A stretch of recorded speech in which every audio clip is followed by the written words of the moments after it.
আপনারা অনেকক্ষণ ধরে বসে আছেন, অনেকে ক্লান্ত বিরক্ত হয়েছেন। আমি সীমান্ত এলাকায় গিয়েছিলাম।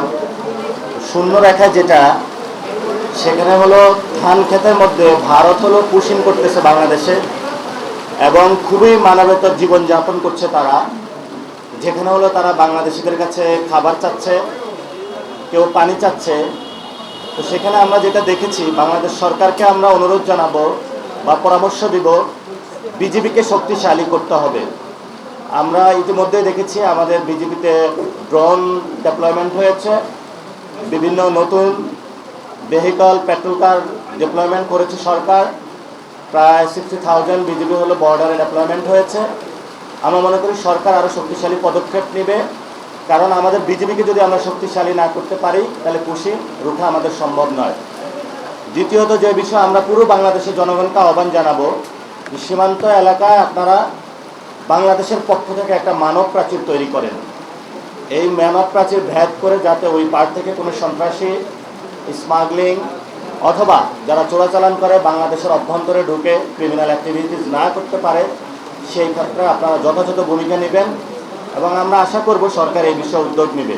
তবে আমি যেটা দেখে এসেছি, সরকারের ভূমিকা সীমান্তে খুবই অপ্রতুল এবং সরকার সীমান্তে নজরদারির ক্ষেত্রে খুবই স্বল্প ভূমিকা পালন করছে। এবং এই ক্ষেত্রে 3 জন মন্ত্রী বক্তব্য দিয়েছেন। স্বরাষ্ট্রমন্ত্রী সালাউদ্দিন সাহেব বলেছেন ওইখানে লেথাল উইপনে যে হত্যাকাণ্ড হয় এটা বর্ডার কিলিং না, কিন্তু উনি যে বক্তব্য দিয়েছেন এটা সত্য নয়, সেটা আমরা প্রত্যাখ্যান করছি। দ্বিতীয়ত শামা ওয়াইল, উনি একজন প্রতিমন্ত্রী, উনি যে বক্তব্য দিয়েছেন যে তাদেরকে 12টা চিঠি দেওয়া হয়েছে, তারা রেসপন্স করে নাই। তা আমরা মনে করব যে রেসপন্স যদি না করে তাহলে পররাষ্ট্রনীতির ক্ষেত্রে আর একটু নতজানু থেকে সরে সঠিক পররাষ্ট্রনীতি নেওয়া, উদ্যোগ নেওয়া সরকারকে প্রয়োজন।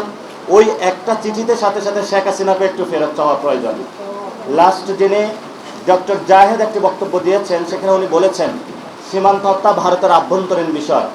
আমরা সর্বত এই বক্তব্য প্রত্যাখ্যান করছি, কারণ আপনার সীমান্তে যখন উত্তেজনা হচ্ছে, সেখান থেকে অবৈধ বাংলাদেশি বলে আমাদেরকে পাঠানো হচ্ছে বাংলাদেশে, তাহলে উনি যে বক্তব্য দিয়েছেন এটা শুধু ভারতের আভ্যন্তরীণ বিষয় না, এখানে বাংলাদেশের মানুষের জীবন সংগ্রাম, বাংলাদেশের সার্বভৌমত্ব জড়িত রয়েছে।